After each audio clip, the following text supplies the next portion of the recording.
What's up, y'all? This is peace. Yes, peace. We all, well, not all of us. The new souls don't care about peace. They are clamoring and they like action. And they love the diamonds and the shiny things and the money and all of that stuff. And they don't understand what love is yet and peace and the importance of that. But the rest of us, we have a better understanding. But all of us need love. All of us want love. Some of us are confused about how to achieve that.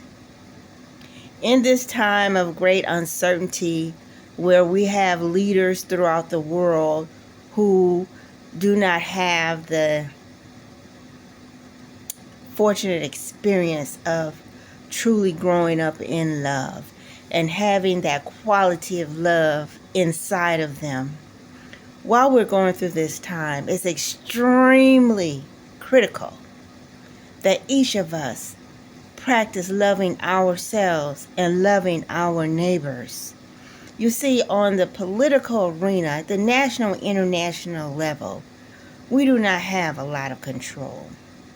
But we do have control over what we do with ourselves and how we treat our next door neighbor and how we treat the neighbor across the street and how we treat the neighbor down the street and around the block. So this is what we are called to do, especially now. We don't know what the national and international decisions that will be made will be. But we know all of us need love. We would not be here today if we had not received some degree of it. And love is what we want. Love is extremely powerful. It overcomes all ill and all evil. There are those on this planet who still must learn what love is. And love is basic kindness.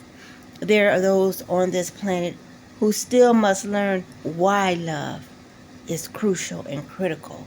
Why love is necessary. Because they haven't learned it yet.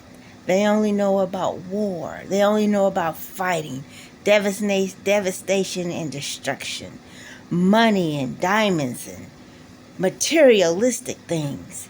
That's all they know, because that's all the experience that they've had. Remember, we are spirits living in a human body, and we go through reincarnations in this earth and elsewhere to grow and learn, grow in love. There are many on this planet who have not had that experience yet. We call them young souls, and they are in political office. They are in control now. But we have many, many old souls on this planet too. Those of us who know what love is. Those of us who know that there is no advantage to fighting physical force unless it's for self-defense. Outside of that, love is what is needed. Love is what conquers evil. So, what do I ask of you? I ask of you to practice love, kindness, be assertive. When something goes against you or violates your boundaries, practice assertiveness. If you don't know what it is, look it up. Look it up on the internet. But basically, it means speaking up, saying, look, this hurts me. This violates me. This has crossed a boundary that I've set. You cannot do this. You are wrong in hurting me.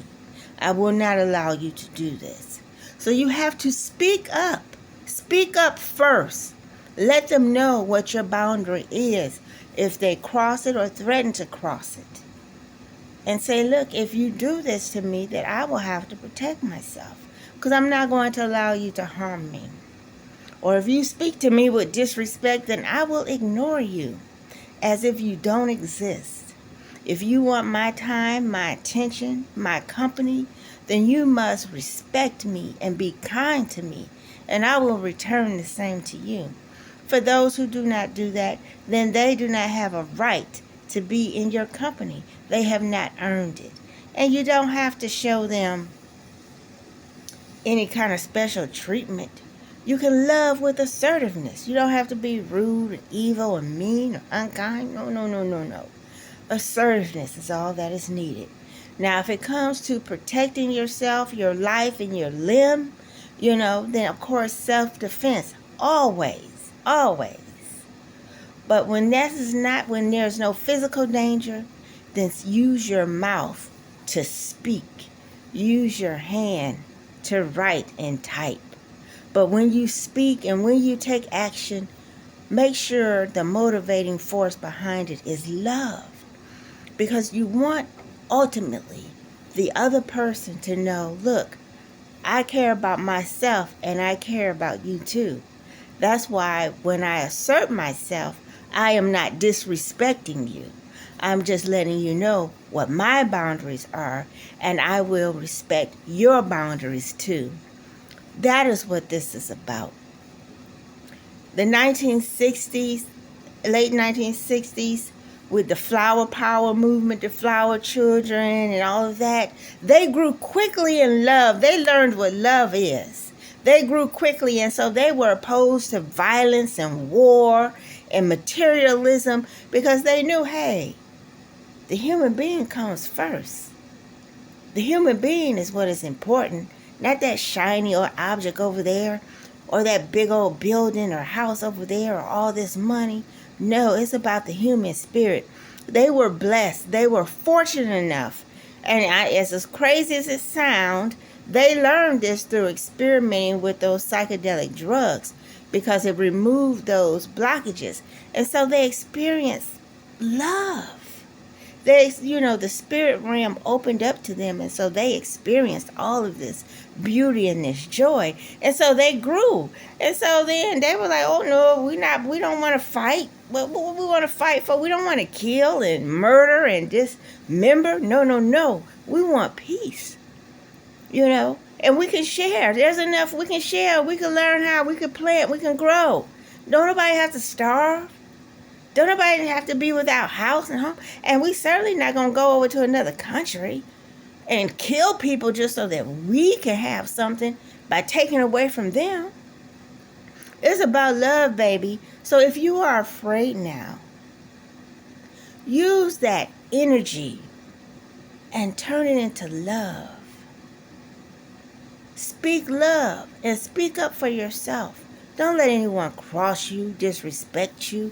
Learn to be assertive, and only fight if you must defend your life and limb. That's it. God bless you.